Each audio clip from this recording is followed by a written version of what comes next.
Nous nous retrouvons pour un nouveau numéro de l'émission Kindoki Politique. Bonjour, bonsoir.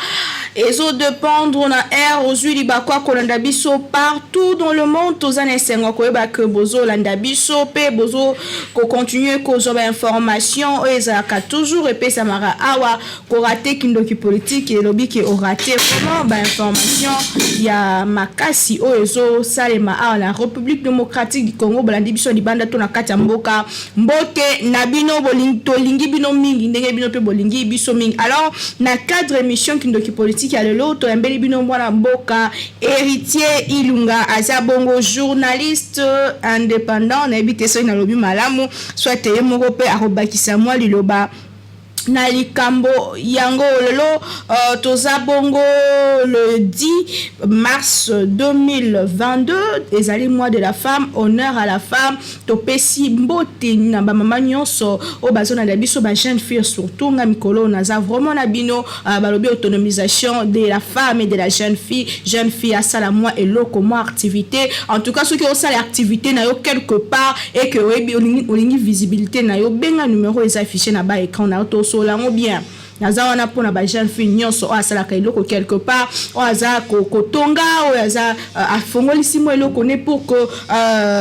abongisa pe lobi na ye abakisa un plus na mboka Congo po moto moko wanda koloba ka temboka esala nga mingi fo loba pe ke ngai na sala mboka ni soko tielo mo ya bien e koki pe ko sunga ba génération musoko ko pesa emploi e koki pe ko sunga bandeko mosus. Alors mon mboka ete Ilunga tozano na plateau mbote na yo mbote mama Naomi bonne santé eza malamu na ngolo ya Nzambe depuis 2022 koti to yambio na nte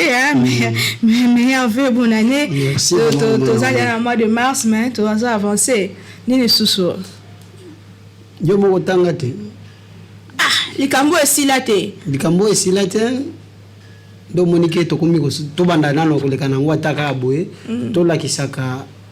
bande ko bakongomani ya solo ke komalu kuta ezali na kati ya mboka na biso na ba dirigeant na biso tozalaka na bango ti lelo dossier awa procès à nouvellation batiela biso na chaîne nationale mais oyo batu bakufa ebele balandelaka yango te tomona awa procès à Chebeya nene gouvernement tie miso ya aussi mukende ya Thérèse Kampangala même massacre ya Yumbi au côté de Konjantini Ngobila azalaki gouverneur ya Mai Ndombe na landi émission moko de Konjantini Ngobila gouverneur ya Mai Ndombe à l'époque alobi ye akomaki député na 2003 2006 2011 na 2018 aposilaki côté ya Yumbi te veut dire ba sénateur balekaki epa na ye ba sénateur 4 wana bazalaka na sénat ya Mai Ndombe balekaki epa na ye ba député provincial nyonso ya Mai Ndombe balekaki epa na ye nde bazomito ça veut dire na massacre ya Yumbi pe elekaki epa Jantini Ngobila mais justice efongo ya dossier moko justice mais ti lelo si okango ba suite pesamite mama na ngai tika ezaka kaneti bazokosa batu est-ce que si okali solo bato bakufa mukolo moko eza même net ya este teke dans une semaine mukolo moko mo 1000 et quelques personnes bakufa sur place. Quel est votre intérêt derrière cette histoire? Nasa congolais na olobela mboka na ngana na lobela ba miibi oyo bayiba ka mbongo wa Congo kana na bandaki kolobela makambo ba voyage à chef de l'état a voyager après voyager résultat to ko mona ka Jean-Claude Van Damme yaki aneti Ngobila vandi ti à lancer biloko esimba te résultat memeli biso grand père na mwasi nayi mais biloko ya malonga ya bango ko sala ba ko sala kaka biso état de droit état mais bakongomani bakufa bakongomani massacre ya Yumbi ti lelo monsieur Jantini Ngobila ba protéger batie wana aza gouverneur ya ville province ya Kinshasa ngo ezalaki kinda bela ekomi kini busoto kini salité lelo batu aye kokufa na kati oza déterminé kasi tika to kene malembe bazolanda biso partout dans le monde en tout cas émission Kindoki politique c'est banda qui bo comprendre yango kende kona biso aza déterminé pour na likambo etali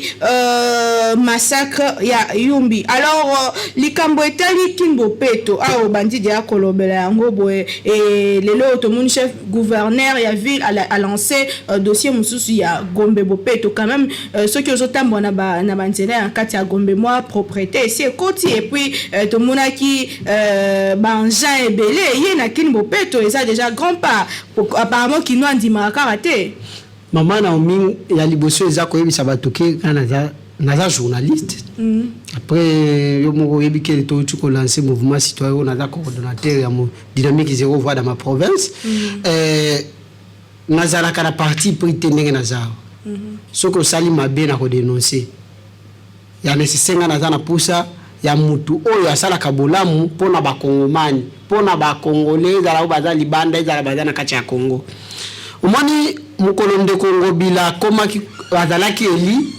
gouverneur ya ville province ya Kinshasa na lela pona nini parce que na yebi akomemela biso esprit de mort oyo ezalaki na ye na oyo elataki ye nta ezalaki na province ya Mai-Ndombe parce que dossier ya territoire ya Yumbi ezalaki na docilité. C'est pourquoi moni même ye moko Jantini Ngobila Mbaka apostulaki lisusu te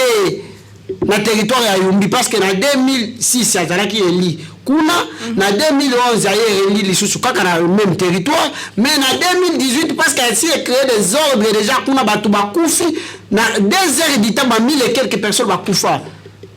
de moni azalaki asi alati esprit de mort wana ngana tuni pona nini mutona no basambisi eteme ayeko koma lisusu gouverneur ya ville province de Kinshasa tant que zalaki likopa bato ya FCC comment ba ko protéger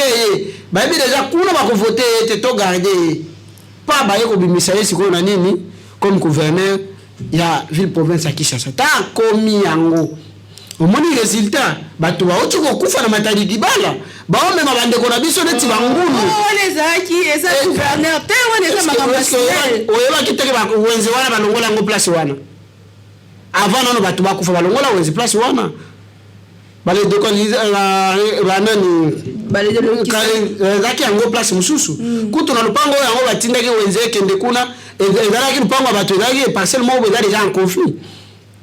oh mais c'est Jantini Ngobila kota kenda kama mawenze kuna pona nini mutu déjà chef de l'état apo mamango na conseil des ministres eloko wana Jantini Ngobila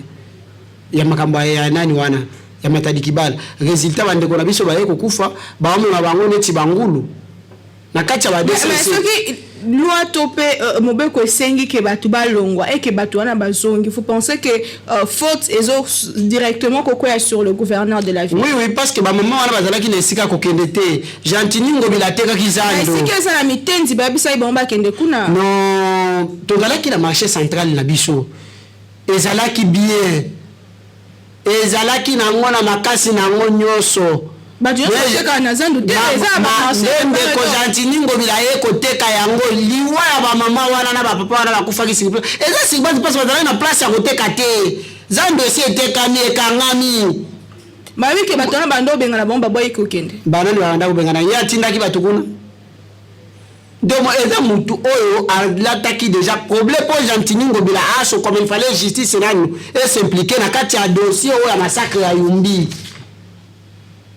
taye ko s'impliquer ba sambisi batu ndeko Jantini Ngobila aebisi biso ndenge ya azalaki gouverneur à l'époque à province ya Mai-Ndombe likambo wana eza ndenge nini a lobby devant justice ke botala ndenge ezalaki comment ba poser ya mutu moko ya Shebea ya mutu moko Thérèse Kampangala ya mutu moko aussi mko mais tozo mona ndenge ba se focaliser nango ndenge ba se pumone nango parce que tozo ka ba kombo ba tumususu yatangama ibongo oyo ya ba mais faut le dire évolution à niveau justice pèse ali liboso za ki dossier bandi et si la te mais mintu e comme dossier bandi bon moni pona nini oyo aussi la te pona nini oyo aussi la te o se banda ki liboso ya aussi dans le procès aussi moket et bandaki liboso a procès à nani à Thérèse Kampangala et bandaki liboso a procès à Shebea pour nani massacre ya Yumbi nandolo kuna tile lo yoka kango to si yoka ngo alekisi abarakiti yango ata na RTNC ezalaka te Vous pensez que justice doit être faite? Tous en état de droit. Tous en état de droit. C'est pourquoi na makambo tu ko bisanga bakini bopeto gombe bopeto. Est-ce que Kinshasa ezaka gombe? Kinshasa ezaka gombe te? Kinshasa ezaka gombe te biloko mi Jantini ayeli biso awa na ville province de Kinshasa ezaka biloko moko ya kala. Et là ezaka batibire te. Tala oyo kabula somba la Lubumbashi. Ba idée oyo ya ozweli yango, c'est yango mona pas gouverner yana ya Katanga. Parce que yende mutayaki na ngoli. Est-ce que sur les cas hôtel de ville wana koti omona ndenge bangé c'est belé wana ebelé. Ya solo. Pona kinbope. Ya so ba camion oyo ba transkine omona ngote. Via ndenge kimbuta. Ayela biso ba transkine ezala kawa. Omona ka ngoli susu. Omona ka ngoli susu. On a ba mascara. Biloko moko boy kaka ba sali ka biloko moko boy ba misika ba mbongo po ba récupérer les sous mbongo abi misi mbongo ndambu parce que ya kokotsa ebele ake kosomba biloko epola biloko za ba tuberculose za ba diarrhée ba boye nde amemeli batu esa la musala est-ce que so moi musala vraiment akini bopeto esa la mana moi batu bazoteka ndo moniki bazokende kukomba kombola kana butu batu basi balali na tongo lorsque batu bazole kabake ni misala bakuti déjà batu basi basali mais c'est non yo idée ni il faut ça les mato stratégie ni il faut zoma pour que fait la province ya Kinshasa comme na kopesa bango idée parce que na pouvoir reso kopesa bango idée bazu yango cop oh c'est na zoli ça ezanga été mozambo na mboka na politique to critiquer mais to pesa bango solution te na kopesa bango idée te projet te bango na kopesa bango projet ni batambula la vision chef de l'état batambula la vision chef de l'état mais la ville de Kinshasa ça peut na programme na va voter yo la na Argentine ngobilate c'est bali ya vision chef de l'état to tambula na vision chef de l'état muto azo carnet vision chef de l'état bango bazinde bazala zakala vision soki opesi bango projet opesi bango proposer bango ba mona proposition na ote ba mona déjà que bazou yango cop parce que chef de l'état le baki déjà kuna ezala na Bruxelles alobi retour commission ndoto benga répara biso na muloko mbo ake cop ezanga ite et là chef de l'état le baki mais c'est pourquoi on a pouvoir ba ozo aka biloko nyonso e comme cop ti les genoux cop rame kope j'ai la francophonie kope obo nyonso ne bazana ezaka ba kope na kope procès à 1 jour donc pour na nyonso ça ma be ça noir c'est pour voir oyo ezana eloko ba malamu basi basaleli biso soki utali awa na ba voyage nyonso ba utaki ko sala awa soki bazwaki mbongo wana basumi yango na ba province te basala yango musala elinga kiza tout le monde va projet à au port en eau profonde de banane ezaka lancé eza moko ya bambuma ya voyage chef de l'état na imira ya solo kende na commune ansele côté ngana vandaka na quartier kinkolo wiki chef de l'état kenda kuna na dossier ya kopokop soki kopekope soki kopokopo oyo akenda kuna place akendaki ko lancer ndako ya bato a faux d'avance ba cheka crepsage ba che couleur ba futela kango $250 par mois ndako ya bato 3 congélateurs na kati na minute on a solo na yo et comme terrasse place chef de l'état que na ko lancer au place ba na ko bomba mbisi ozoka ndeko pesa pêcheur place ya ko bomba mbisi ça soit clair au lieu sa population o pesa muto wa bomba place ya ko bomba mbisi azana filete ana boato te ana kaite ana ndobo te ana nini te ana bateau de pêche te soko nani mbisi yango kwa bomba wana kwa ngona nini mais tu dis que musala esala mawana déjà musala ba pêchera déjà ne to kende kasio kende kotala te oza mopanzi sango mukolo msusu na tabwe lelo le 10 mi ata samedi okay nano kuna okay kotala place chef de l'état yaki ko ingi évolution comme ndenge nini okoma wana ovandi na yo omeli olie liboke na yo silisi ozongi parce que comme terrasse ba oteka masanga olangwe pe totika na Kinshasa totika na ville province ya Kinshasa récemment déjà bourgmestre basangalaki chef nani gouverneur ayebisaki apesaki mot d'ordre mpona koévacuer kolongola biloko nyonso etika na banzela bavoiture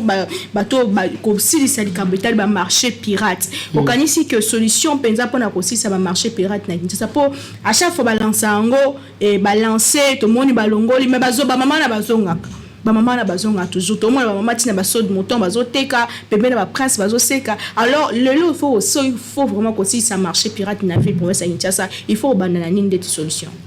mama Naomi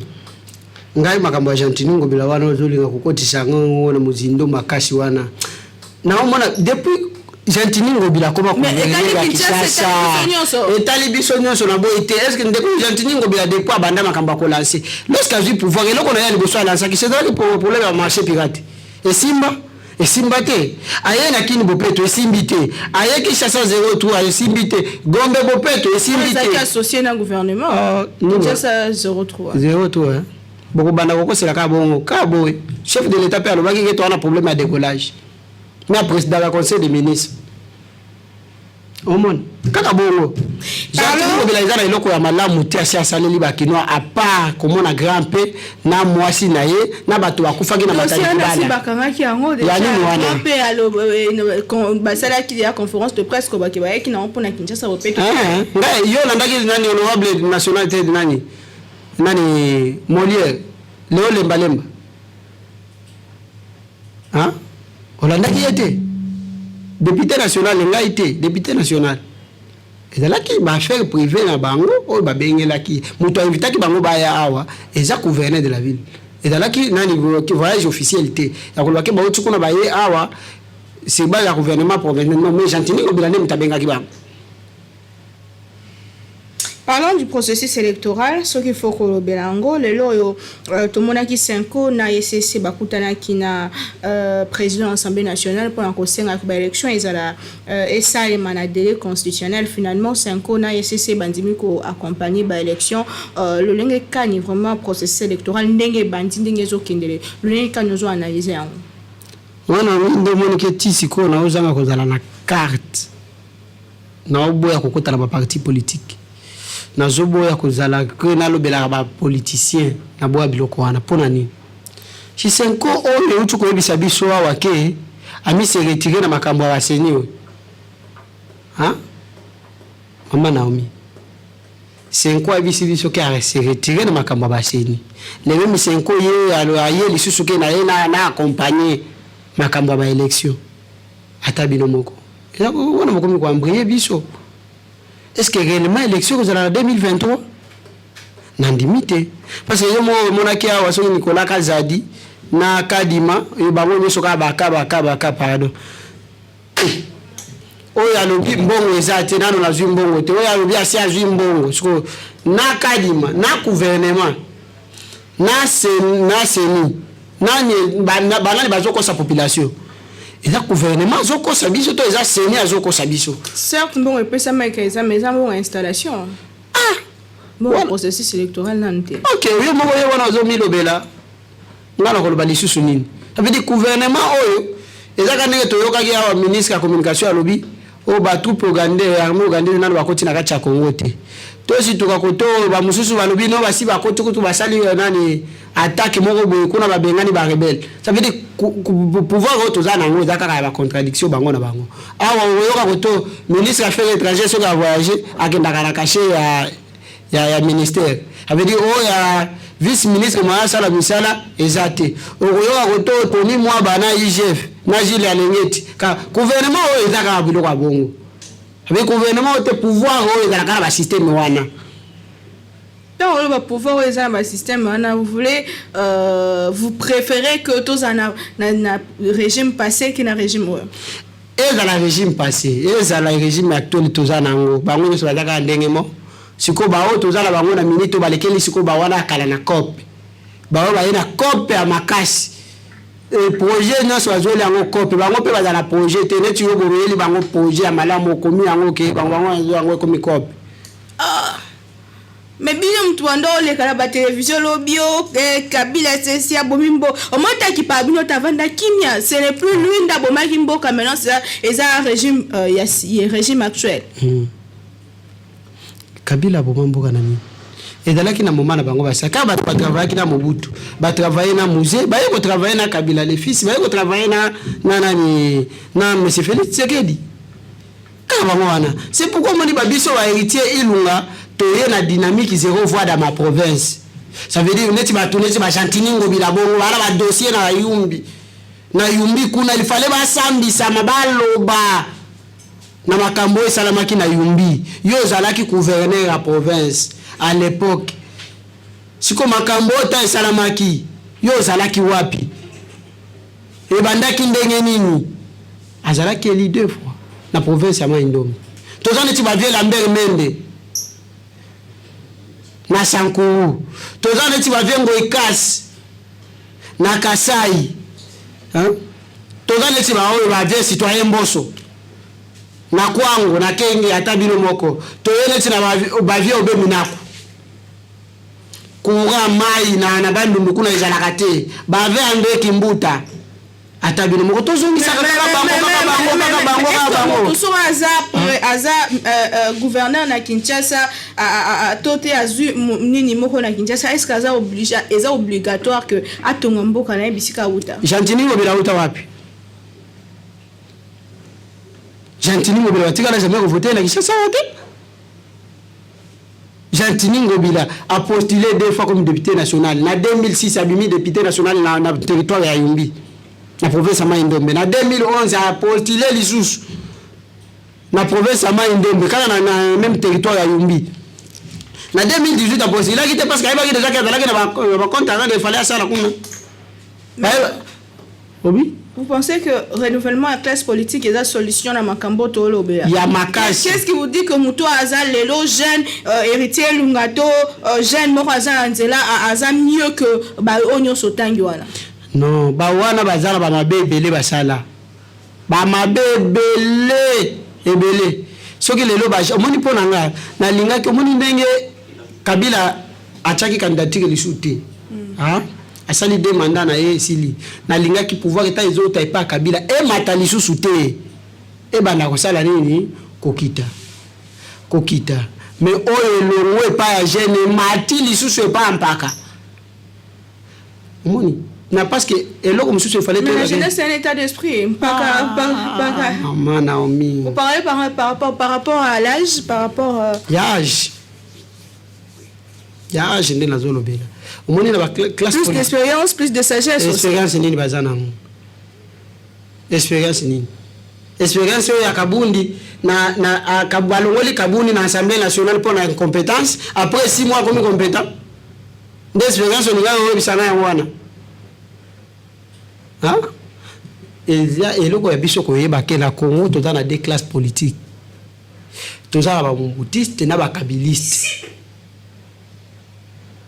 donc bato ko bazobe bisabiso nyuso lelo basouffrance to dans ngona passe na Congo to zomona et da pona ba mubutiste ba vie Lambert Mende ba olenga nkoyoyo ba citoyen Mboso donc bakinyo so kala ba longa ba so bato asi ba jeune ba ya ba jeune ba sala musala yo zo ordinateur akala na ordinateur asika ko sala ndenga moko yo sala ndenga moko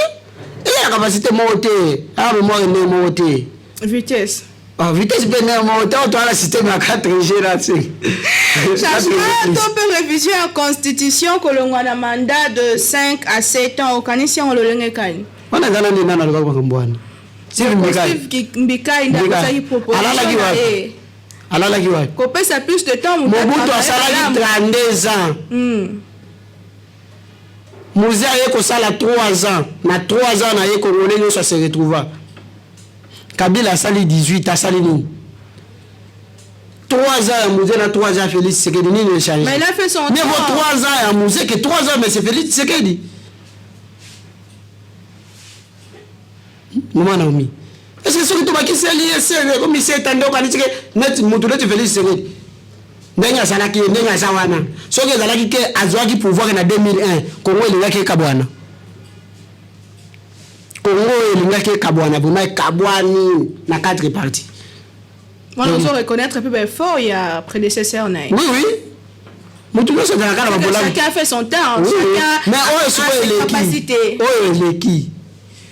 toujours mon la voyage, ba tourisme, ba tubakei, ba kota la place ba kundaki Yesu, place Yesu a chekisa za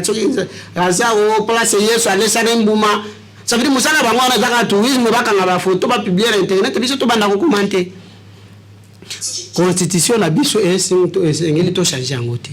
Mais même pas revoir. D'accord revoir yango parce que dans l'article mususu il fallait tout ça la nini ba arranger mais na moment où c'est un contexte peu attend. Oui, c'est pourquoi on a dit que dans moment où lorsque l'élection pour ça la en 2023 mais c'est Félix Tshisekedi accueilli oh mususu akonde mutako ça la ke ba réviser constitution parce que en 2023 ce que élection vraiment ya solo et salami mais c'est Félix Tshisekedi dans la élite. Oh je l'ai vu ça. Ouais, statistique en osion. Non, je sais parce que attention que tu moi la vernis à télémi awa. Mais c'est Félix c'est que la télémi awa. Moi la vernis na projet na yé à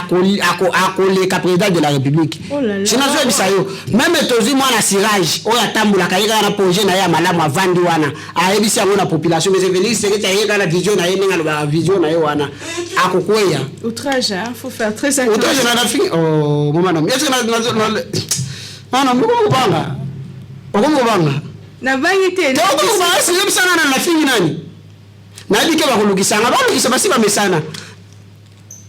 na ba musu ba bandaki ko montela ba photo na ngaya lukuta ba montela ba photo lukuta ala problème te na za wana mais vona kufa pona kubimisa koloba makambo asolo kengaye tena kufa na secret bozo penser que mususu akoya wana nda ko changer makambo na ba get magique donc ça va changer nzambe asunga biso parce que ba dirigeant no soto na Congo ba toujours non préparé ba zwa ka savu bwazalaki na esango ba yeko tshela biso wala ba yeko zwa musée azalaki na commerçant ba tsheli biso wana ba yeko zwa Mobutu azalaki na journaliste et musée commerçant ba yeko zwa biso Kabila le fils azalaki na soda ba yeko zwa Tshisekedi ya mutu azalaki homme d'affaires na Belgique ba c'est à dire imposable non toujours vraiment que politicien aza préparé comme un chef de l'État azati Bazali hein Bazali quoi on va se préparer. Oui, bah vraiment ya bien le so ba tie wana. Nesinan. Ah, na kotanga kombote? Kasi yom to pe so batu. Na lo bazo tanga nano. Ah, ba musu bazana na école primaire, ba musu bazana ba humanitaire, musu bazana na université. Ni kamalelo, kamalelo. Nesina ko azate. Le bana ba jeune politicien. 2023 to aucune élection, nani sko to voter. Ah, na bina noté na ba déposer ba candidature, moment na comité. Tout le temps va déposer la candidature. Parce que quand on a muto penza so ya simbi mboka na biso mboka ko changer. Ah na mona te na moniteur mais tout là na to ba déposer la candidature na bango. Ba wa déposer la candidature le to ko tala ba. Le to ko tala ba opposant akala ba banda ko critiquer makasi ata ba comme na pouvoir ba kuti réalité. Banini balani wana banda usala opposition. Critiquer et le pouvoir ils a des choses au moins le pouvoir oyo bayela kibiso biloko alukuta basiloga alukuta badage alukuta état de droit eza lisusu état de droit François Beyaza wapi 3 semaines na ndambo yango yazaka kana anegao François Beya procédure wakangela ki Jacques Ndala Barnabé Molinga Zwaza wapi baya na Patrick Lokala bakangaki endeni lelo bapimelaki oyo ndeko matata ponda lingaki akende Lubumbashi akende kokunda ndeko na ye baboya voyager pour na justice ça restaurer exact et comment lelo c'est pourquoi nani professeur Eboula loba la procédure pénale abi ti lelo justice à Congo se soumettra pas au mana politique justice à Congo ce que tozalaki na état de droit sur le bongo makambo ayumbi massacre ayumbi ti lelo massacre ayumbi ti lelo eloko nini amalonga ezosala tosi c'est émission na biso awa votre mot de la fin par rapport à l'émission de ce jour. Merci pour l'invitation nayo merci na bana nyonso ya kindoki na politique mais merci pe na équipe technique nyonso mbimba nzamba batela biso mais laisser eloko na obetela c'était procès ya yumbi ce qui réellement toza na état de droit ya solo pona nini mutu moko mutu akufi kaka moko bo téléviser procès wana ibongo ya batu 1000 et quelques bakufa na 2 heures du temps na territoire ya Maindombe ya nani ya Yumbi na province ya Maindombe atabino moko ndomoni na lobaki ki etanki coordonnateur ya mouvement citoyen dynamique zéro voix dans ma province na bina minute on a bandi ba descente na kotika bango te bango na ngai soki ke oza na kati ya dossier oyo tokokuta la yo na ngai na kobanga bino te nga naza na nzambe bino boza na bakisi oh yo kanyi ba bandoki mingi na kanyi ba tu bandoki te na yo tout est noir tout est noir mama Naomi po muto asambelaka akoki kosala biloko bango basalaka te. Émission de politique et Souki Awa, merci d'inviter Nabiso, héritier Ilunga, merci d'abandonner Balandi Biso partout dans le monde. Comme la biso na numéro est affiché, tinde la biso si gestion pe critique topé mécanisme na yo pour na émission au tokutani prochainement na plaisir toujours au servir bino. Tikete kimi ou mena botana bino nzambe abeni sa mabele bakoko na biso. Mokati di Congo. Bye.